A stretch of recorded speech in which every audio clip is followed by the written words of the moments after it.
Olá! Hoje eu queria partilhar uma grande alegria que eu vivo nesse tempo, que é poder ler esse livro, Cartas de Amor de uma Santa, que é de Santa Giana Beretta Molla. Eu não sei se você já ouviu falar nessa santa, mas se você não ouviu falar ainda, fica nesse vídeo que eu vou falar um pouco da história dela, tá bom? Aquilo que eu consigo me lembrar, né? Mas, deixa eu dizer pra vocês, Santa Giana é muito conhecida hoje em dia por ser a santa casada, né, mais conhecida. O que acontece? Antigamente, essa dimensão da santidade, principalmente antes do Concílio Vaticano II, né, essa dimensão da santidade era como se fosse algo muito distante da gente, nós, humanos, réis mortais. Por mais que só pode ser santo quem é humano, né? É por isso que os anjos se rebelaram. Porque Nossa Senhora, por exemplo, que era simplesmente humana, é, foi lhe dada a graça de gestar o Filho de Deus, né? Então, assim, Lúcifer ficou doido por causa disso, porque no céu, os anjos estão no nível superior aos humanos. Então, primeiro Deus falou que ele ia ser humano, né? Como Jesus, na forma de Jesus. Ele teria uma forma humana, né? Uma das pessoas do Deus unitrino seria humana, que seria Jesus. Aí depois ele falou, e não só eu vou ser humano, eu vou descer para a Terra de uma forma humana, mas uma mulher humana vai me gestar, vai me gerar, vai ser minha mãe. Aí pronto, lascou, né? Aí Lúcifer fez aquele negócio todo, né? Fez toda aquela guerra que São Miguel teve que intervir, aí teve aquela briga no céu, porque ele não queria servir a humano, a uma humana. Ele não queria se sujeitar a uma alma humana, a uma pessoa humana. Só que nós, como humanos, somos imagem e semelhança de Deus, né? Então temos uma das maiores dignidades do mundo, que é ser imagem e semelhança de Deus, ser filhos de Deus. Nós, humanos, seres humanos, somos aqueles que podemos nos tornar santos, né? Depende de nós e da graça de Deus. Não depende só de nós, porque senão eu cairia num pelagianismo, né? Não, um pelagianismo ao contrário. Mas também não depende só da graça de Deus. Como diz Santo Agostinho, Deus nos criou sem nós. A gente não precisou, ele não precisou de nós para nos criar, mas ele não pode nos salvar sem nós, entendeu? Aquele que nos criou sem nós, sem a nossa ajuda, precisa da nossa ajuda para nos salvar. Então a gente também tem que colaborar com a graça, né? E por que eu estou fazendo toda essa introdução? Porque antes do Concílio Vaticano II, tinha-se muito em conta que os santos eram aqueles que eram que eram celibatários, né? Que eram virgens, as virgens consagradas, os padres. Então eram aqueles que, ainda que tiveram realidades difíceis de sexualidade desregrada antes, depois tinham escolhido pelo celibato, tinham escolhido pela virgindade. Enfim, o próprio Santo Agostinho fala muito disso, né? Da virgindade consagrada e tudo mais, tem escritos dele sobre isso e tudo. Porém, a visão da igreja foi percebendo que pessoas casadas não necessariamente não são capazes ou não podem viver a santidade. Até porque se todo mundo fosse celibatário, não existiria mais a raça humana, né? Simplesmente assim, né? Simplesmente falando. É muito interessante também no filme de São Felipe Neri que ele fala assim, porque ele era padre, né? São Felipe Neri era padre, e ele começou a cuidar de umas crianças lá de Roma, né? Umas crianças abandonadas e tudo. E aí todas as crianças iam meio que querendo seguir os passos de São Felipe Neri, né? Eu nunca li nada sobre São Felipe Neri. É tudo que eu tô falando aqui é baseado no filme dele, que é fantástico, inclusive. E aí ele foi levando essas crianças, aproximando essas crianças, aí construiu uma casa para essas crianças, né, como se fosse um orfanato mesmo e tudo. E aí a maioria das crianças ia querendo seguir o caminho dele, ia se tornando padre, ia estudando, ia cada um com seu caminho, mas todos vivendo, buscando o estágio de vida do celibato, né, do sacerdócio.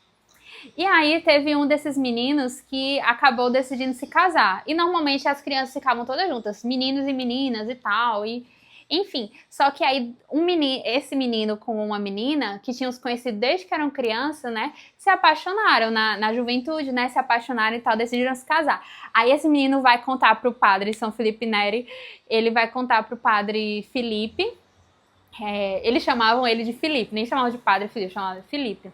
nessa intimidade. Aí fala, Felipe, foi falar, Felipe, eu queria te contar algo e tal. E a menina tá do lado, né? Aí ele morrendo de medo, porque, segundo ele tinha medo de Felipe não gostar, porque talvez Felipe quisesse que todos aqueles menininhos fossem padres, né?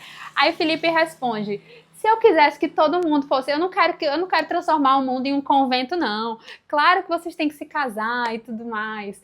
Então, desde aquela época, mesmo sendo antes, né? Porque foi ali na Idade Média aquilo, o próprio São Felipe Neri já percebia, segundo o filme, que era importante também viver o sacramento do matrimônio e que isso não fazia com que a pessoa não tivesse a possibilidade de ser santa. E chegando agora em Santa Giana nos provou isso. Os santos pré-conciliares, ou seja, aquelas pessoas que foram canonizadas pela Igreja Católica e que tinham sido casadas, a maioria delas ou o marido morreu e aí ela entrou num convento, por exemplo. Tiveram muitas santas que foram casadas, que tiveram filhos, inclusive, mas que eles não viveram de fato a vocação ao matrimônio até as últimas consequências, ou seja, não morreram sendo casadas, mas tinham sido casadas, aí o marido faleceu por alguma realidade e elas entraram no convento. Então sempre acontecia a dimensão do celibato. Mas Santa Giana foi a primeira santa que foi casada e que terminou a sua vida sendo casada. Ela teve 3 filhos e no 4º filho ela veio a falecer um pouco depois do parto da 4ª filha, porque de fato, quando ela estava, no caso ela teve 4 filhos ao todo, né? Mas dias depois de ter a 4ª filha, ela veio a falecer. O que aconteceu na história dela? Quando ela foi ter essa 4ª filha, logo depois que ela engravidou, foi descoberta uma doença rara, que foi como se fosse um pequeno tipo de câncer. Me corrijam se eu estiver errada, quem conhece mais a história de Santa Giana. Eu li nesses dias, só que é difícil você decorar cada uma das coisinhas, né? E aí, o médico falou que era necessário que ela abortasse a criança para que ela pudesse se tratar bem dessa doença. E ela era médica, né? Então ela conhecia tudo que poderia acontecer com ela caso ela não se tratasse bem dessa doença. Então, ela decidiu não abortar, ela decidiu continuar a gravidez. Então, fizeram uma cirurgia mínima para tirar ali um negocinho e ela continuou a gravidez. E ela decidiu que só iria se tratar normal, porque ela não poderia se tratar grávida, né? Então, ela teve que continuar a gravidez e ela decidiu que só iria se tratar de fato quando a filha dela nascesse. Então, foi dito e feito, a filha dela nasceu, mas alguns dias depois que a filha dela nasceu, ela já veio a falecer, porque a doença tinha se manifestada de forma muito intensa nela, ao longo de todos esses meses de gravidez, que em tese ela deveria estar se tratando se ela não estivesse grávida, né? Santa Giana é do século passado. Ela nasceu no dia 4 de outubro de 1922, em Magenta, na Itália, certo? Então, ela foi educada pelos pais dentro dessa dimensão profundamente cristã, profundamente católica. Os pais dela vieram a falecer quando ela ainda era criança, ali para adolescente, e ela ficou junto com vários irmãos. Inclusive, Santa Giana quis ser missionária aqui no Brasil. Ela tinha um irmão que era padre e que veio em missão aqui para o Brasil, e um outro irmão dela também, que era engenheiro, ajudou esse irmão dela, que era padre, missionário aqui no Brasil, a construir um hospital para as pessoas aqui no Brasil. Então ela tinha esse sonho, ela tinha esse desejo de ser missionária e de vir para o Brasil junto com o irmão dela, antes de se casar, né? Só que quando ela foi viver esse processo de discernimento para saber se ela deveria se tornar missionária, teve um padre que falou que quando Deus nos chama para algo, Ele não só nos dá o chamado, mas Ele nos dá tudo aquilo que é necessário para que a gente possa bem viver aquele chamado. Então, a saúde de Giana sempre foi muito frágil. Então, os padres viram aquelas pessoas que estavam acompanhando ela nesse discernimento, perceberam que isso fazia com que ela não tivesse condições físicas mesmo, corporais, para viver o chamado de ser missionária. Aí, enfim, ela abstraiu isso, né? Continuou rezando, perguntando a Deus o que Deus queria dela. E logo depois ela conheceu Pietro. Pietro, que pouco tempo depois eles se casaram, né? Assim, foi bem rápido toda essa vivência deles.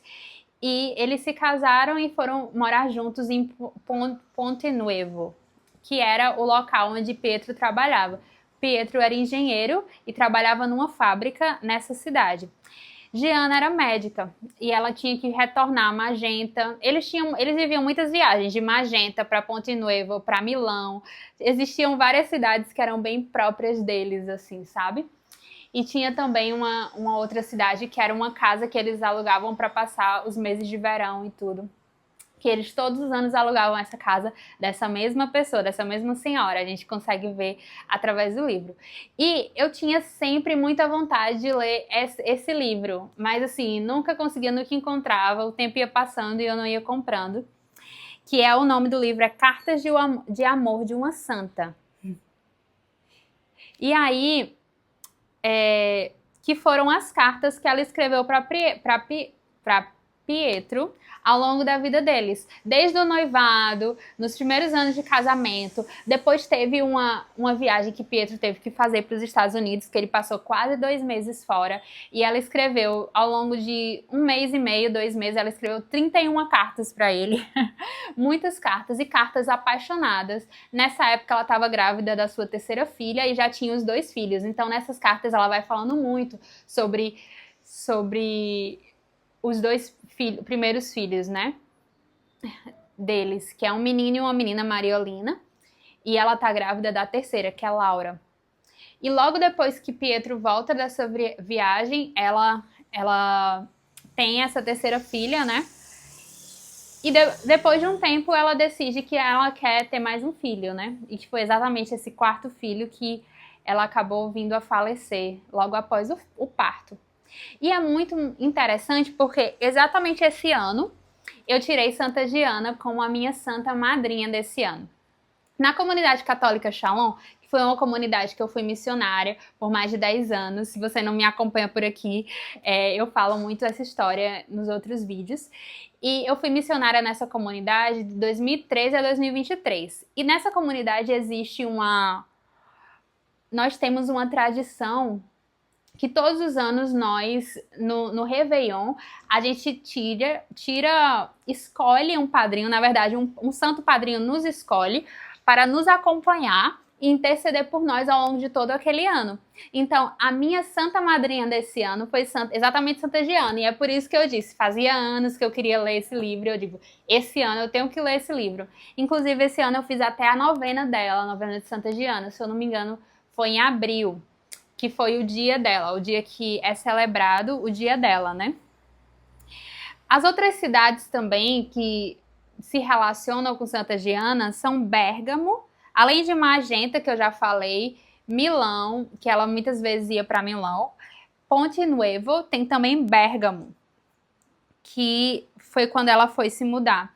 Que ela se mudou depois de um tempo de Magenta para Bérgamo, porque ela nasceu em Magenta, né? Mas ela fez faculdade em Milão. Então, assim, tem muitas cidades por ali perto que ela é bem ativa nesses lugares. Então, enfim, aí esse ano eu tô contando com a intercessão de Santa Giana, né? De forma bem especial. Porque ela me escolheu para ser minha madrinha nesse ano. E é de fato muito significativo, né? A intercessão dela, eu poder descer um pouco mais na vida dela, do relacionamento dela com Pietro, o marido dela. Muitas vezes a gente vê o matrimônio de forma meramente que, nós vamos viver o matrimônio para ser pais, para ser mães e tudo. Às vezes, quando se vive a maternidade e a paternidade, acaba se esquecendo um pouco do relacionamento marido e mulher, que é tão essencial, porque é o fruto desse relacionamento marido e mulher que gerou os filhos, né? Então é importantíssimo você continuar regando, né? Aquela plantinha da corda do ser esposa, né? Dentro de toda a dimensão das cordas da lira que eu falo para vocês por aqui. Então, assim, mesmo quando vier a maternidade biológica, que a gente sabe, eu não sei ainda, que ainda não vivi, mas eu acredito que seja bem difícil, bem cansativo, desgastante, mas não se pode esquecer a corda da esponsalidade, porque a corda da esponsalidade foi que gerou a corda da maternidade. Não dá para ser mãe sem ser esposa. De fato, não dá, porque é da esponsalidade, tanto com Cristo, que a gente vive a maternidade espiritual. Somente quem consegue viver uma esponsalidade com Cristo é que consegue viver uma boa maternidade espiritual. Da mesma forma, somente vivendo uma boa esponsalidade natural com seu esposo é que você vai conseguir viver uma boa maternidade. Porque os filhos precisam de ver esse amor dos pais para viver uma boa educação, para crescer bem.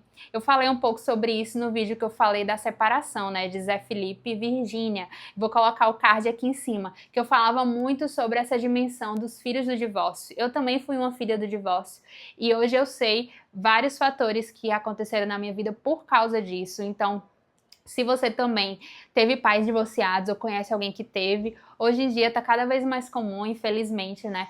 Mas existem muitas realidades que poderiam ter sido evitadas se os pais tivessem vivido bem a sua dimensão esponsal, a sua dimensão da esponsalidade. Então a gente consegue ver muito isso aqui em Santa Giana. Ela fala muito dos filhos com amor, com devoção, porém ela sempre manifesta o amor dela para com Pietro. Mesmo tendo já 2 filhos, mesmo estando grávida do terceiro, ela fala de forma específica e de forma especial sobre o amor dela por Pietro e mostra o cuidado dela para com ele, a devoção dela para com ele e vice-versa, né? Tem alguns trechos também das cartas que Pietro mandou para ela que a gente também consegue perceber e ver esse amor, amor mútuo entre os dois. Então, enfim, eu espero que você tenha gostado desse vídeo. Se você quiser saber um pouco mais da vida de Santa Giana ou da vida de outros santos, me fala aqui nos comentários que eu posso com certeza, porque é um tema que eu amo falar sobre a vida dos santos. E que eu também, porque eu também desejo a santidade, né? Então eu espero que você também tenha feito, que esse vídeo também tenha feito crescer em você esse desejo de santidade. Então até o próximo vídeo.